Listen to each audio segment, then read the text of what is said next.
Ah, summertime. When the days grow sunny and warm, residents in King County head outdoors. One of our favorite pastimes is gardening, and it shows. Gardening is a great way to enjoy nature, exercise, and spend time with your family. But gardening usually involves watering, and many households see their water bills double or triple in the summer because of the extra water used outdoors. This can put a strain on your wallet. But water utilities also have to spend more money for larger pipes and pumps to meet this increased demand. If we use our existing water supplies more efficiently, utilities can keep operating costs lower and defer the need for new water supplies far into the future. Even small changes in how you operate your sprinkler system can have a big impact on your landscape, your water bill, and your water supply for years to come.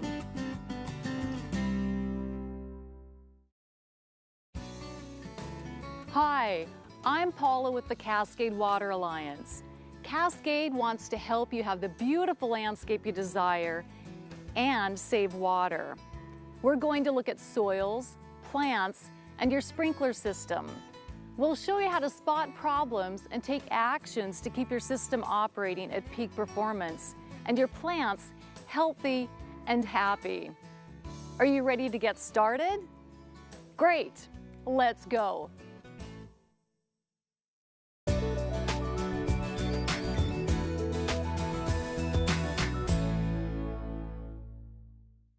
To understand your landscape, we need to start with the soil.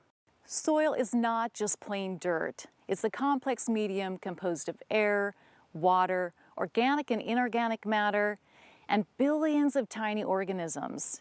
For our purposes, though, we're concerned with how the soil absorbs and retains the water, and this is determined by soil type and depth. There are three basic soil types: sand, silt, and clay. Sand particles are the largest, clay the smallest, with silt in between. Soils are a combination of these three types, but most tend to have more of one or the other, and this is going to affect how you water. For example, soils high in clay absorb and drain very slowly. If you have a heavy clay soil, it's important not to water too much too quickly, or the water will run off the surface and never make it to the plant root zone. On the other hand, sandy soils drain very quickly, making it easy to overwater because the water passes below the root zone. In either case, the water isn't getting into the root zone. Think of your soil as a reservoir for your plants. Rainfall and water from your sprinkler fill up the reservoir, but be careful to not overfill or your plants can drown. During the summer, you want the soil to dry out a bit between waterings, which allows air into the soil and encourages the plant roots to go deeper looking for water. And this will help your landscape better withstand periods of drought. A great way to increase the capacity of your soil reservoir is to add compost. Compost is organic matter, such as yard waste and manure that has been decomposed. It will improve the water retention and drainage of your soil. It will make more nutrients available to your plants, and it will even inhibit weed growth. Spread a few inches of compost in your planting beds. Over time, microorganisms will break down the compost, but you can add more every couple of years. Remember, healthy plants start with healthy soil. So take some time to get to know the soil in your yard, and this will help when it's time to run your sprinkler.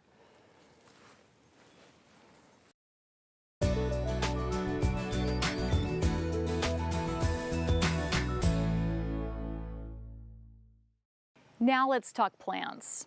When you grow the right plant in the right place and water it according to its needs, you'll get a stronger, healthier plant, one that is more resistant to disease, extreme temperatures, and drought.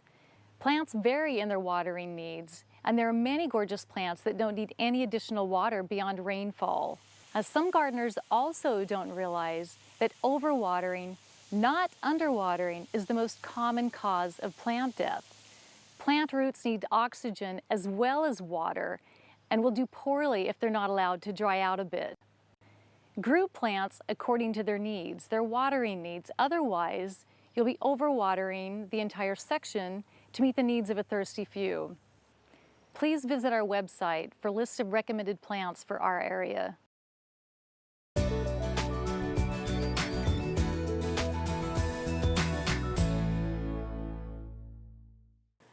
If you don't mind a little exercise, a manual sprinkler can be a very efficient way to water, as long as you follow a couple of guidelines. Try to find a sprinkler that matches the area you want to water. Many sprinklers have spray patterns that can be adjusted. And oscillating sprinklers tend to water with larger droplets, so less water will evaporate.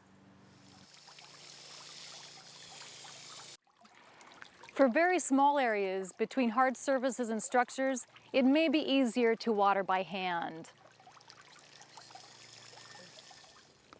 A common source of leaks is where the hose attaches. Over the watering season, this can really add up. These leaks are usually caused by a worn out or missing washer. This is an easy repair.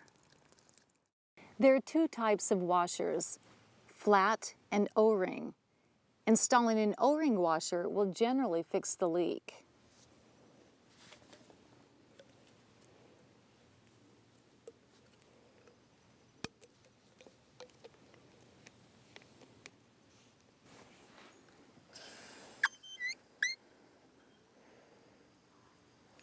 Great, no leaks. The biggest problem that most people have with a manual sprinkler is forgetting to turn it off. You can buy a simple timer like this one that will automatically shut it off. If you use a timer, you must also install a vacuum breaker between the timer and the hose. The vacuum breaker ensures that no contaminated water can accidentally be drawn back into the plumbing of your home. As far as determining how long to run your manual sprinkler, watch the scheduling section and we'll show you how. Manual watering is a hands-on and effective way to water. If you're an avid gardener and in tune with your landscape, it's a great option. Now let's move on to automatic sprinklers.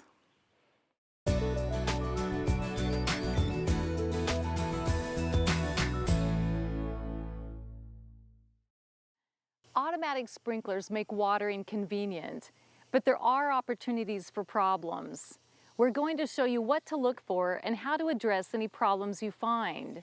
It's important to inspect your sprinkler system at the beginning of each season and monthly after that.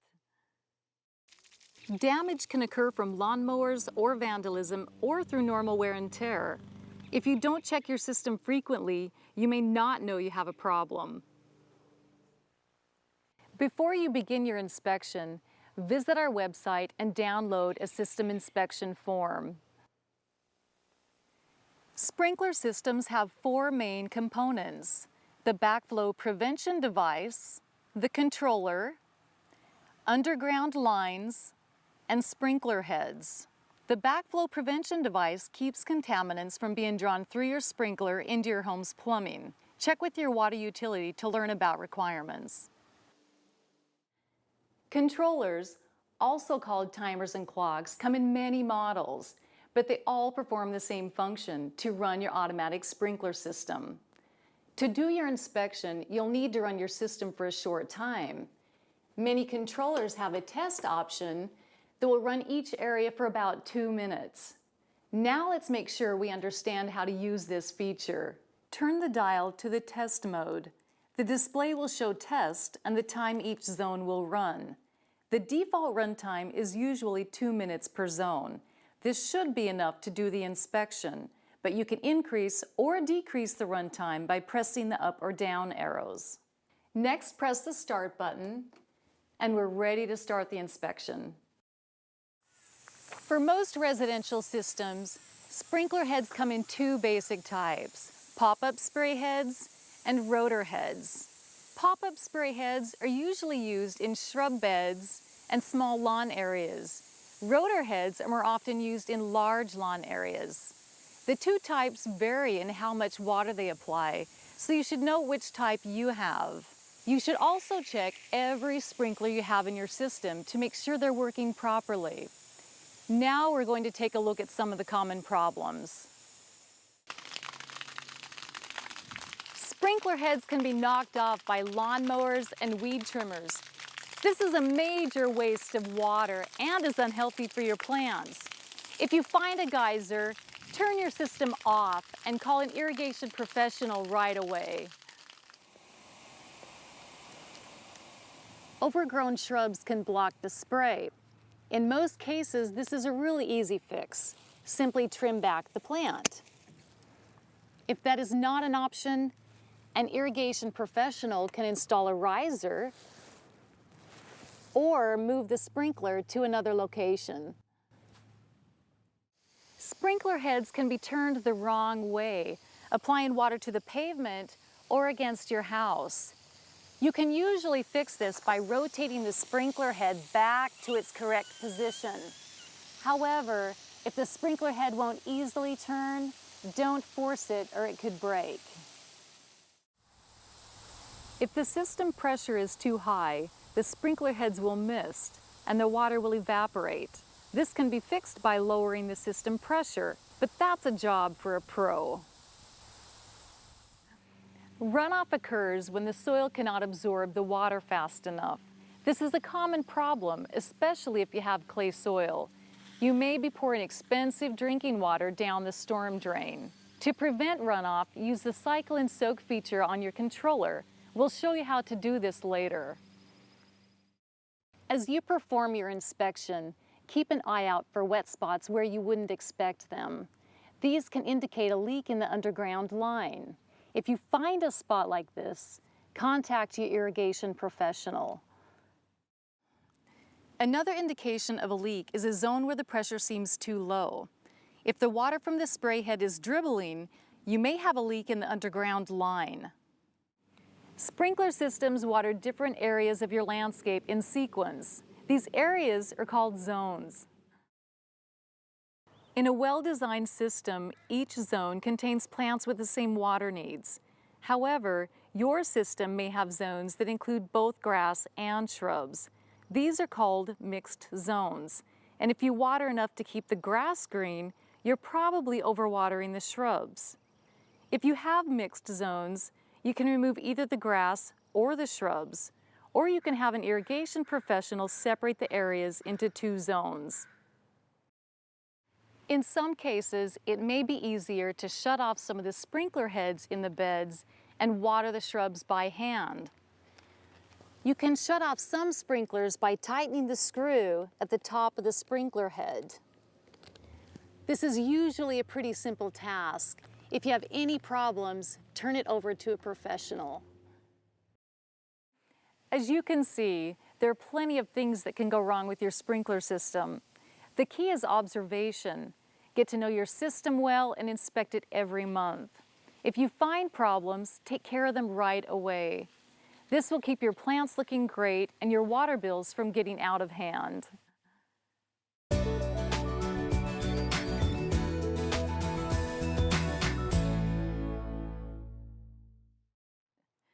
Scheduling determines how long your sprinkler runs and how many days a week. The first step is to figure out how much water your sprinklers apply. Start by placing 10 empty tuna cans, spaced equally in the area you're going to water. After you've put out the cans, go to your controller and turn on the sprinklers for 15 minutes. First, choose the zone where you've laid out the tuna cans. Next, use the up and down arrows to set the time for 15 minutes. Now press start.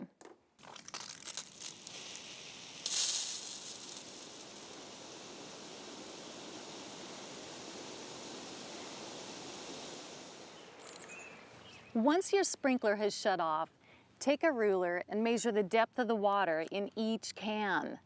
Calculate the average depth of all the cans and multiply that number by 4. This is your sprinkler's hourly watering rate. Now you can go to our website and download a worksheet to calculate your own customized schedule. The schedule you create is based on how much water your sprinkler applies, but you can fine-tune this schedule by looking at the soil after you water. Grab a shovel and see how deep the water went. Water should go 4 to 6 inches deep each time your sprinklers run. If the water only went 3 inches deep, increase the run time by a couple of minutes. If the water is going below the root zone, decrease the run time. You may have to experiment a little to make sure you're getting water to the right depth. Soils in some areas of King County have hard pans or blocking layers only a few inches deep. This can make a big difference in how you water. If you dig your shovel into the ground and it feels like you're hitting pavement, it's likely a hard pan. If you have hard pan soil, you won't get water to go very deep. Unfortunately, you either have to water for shorter times, but more frequently, or undergo a major innovation to improve your soil. Also pay attention to rainfall. King County typically receives a significant amount of rain in the spring, and you may not need to run your sprinklers at all until June or July. Let the soil be your guide. If there's plenty of moisture in the soil, don't water.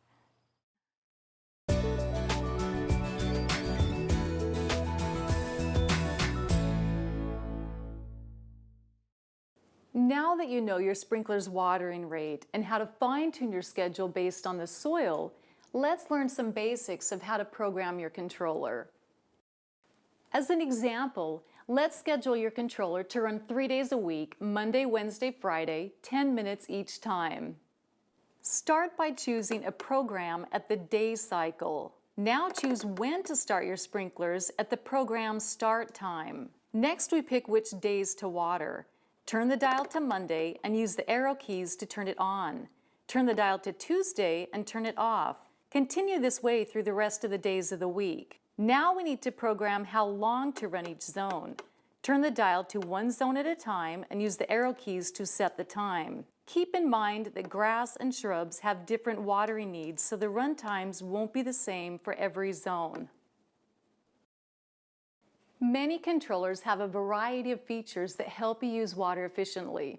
The cycle and soak feature breaks the runtime into 2 or more periods so the soil has time to absorb the water. Here's how to set it up with this controller. First, pick a new program. Go to Program Start Time and set 2 separate start times for the program. Set the run times for each zone you want to program using cycle and soak. Controllers vary from one model to another, so look at your owner's manual or talk to an irrigation professional for more information about your controller.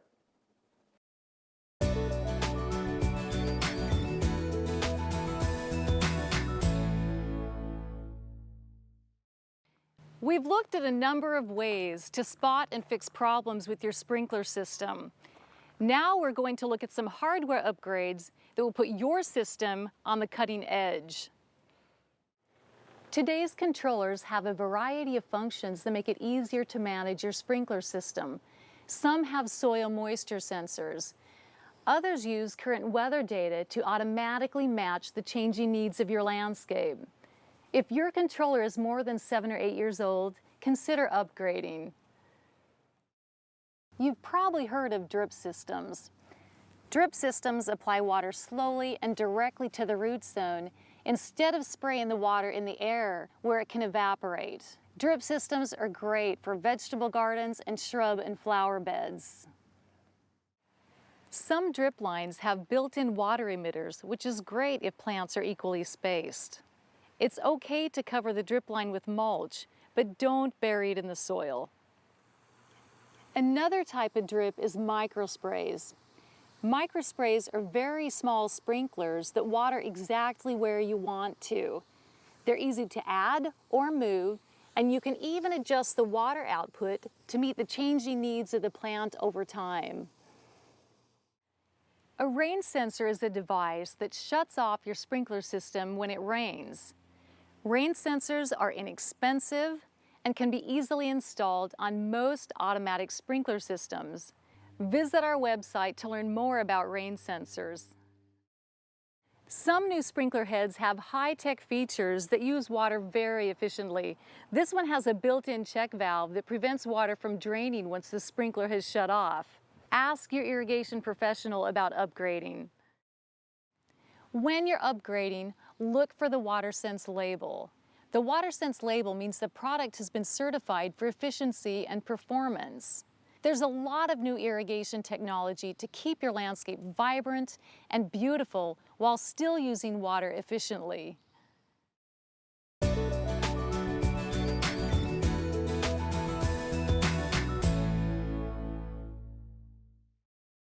I hope you found this information helpful. Let's briefly recap what we've covered.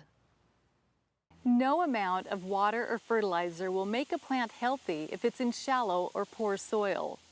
Amend your soil with compost, especially if it is heavy in clay or sand. Plants are like people. They each have their own likes and dislikes. Get to know the soil, sun, and water needs of your plants and place them accordingly. Make it a habit to inspect your sprinkler system in operation at the beginning of each season and each summer month. If you find problems, take care of them as soon as you can. Weather is always changing. That means your landscape's water needs change too. Learn how to schedule your controller and update it monthly or more often based on weather conditions. Watering the air or the pavement doesn't help your plants, and it costs you money. Focus on getting water down to the root zone. When in doubt, take your shovel and have a look. There is amazing new irrigation technology to provide your plants just the right amount of water. If your system is outdated, look for new sprinkler hardware. And if you don't have a rain sensor, get one. Visit our website to find the forms referenced in this program, as well as other resources to help you conserve water in your landscape and home. Attractive lawns and gardens are a wonderful asset to your home and family. You can have a beautiful landscape and save water. I'm Paula with Cascade Water Alliance. Thanks for watching and happy gardening.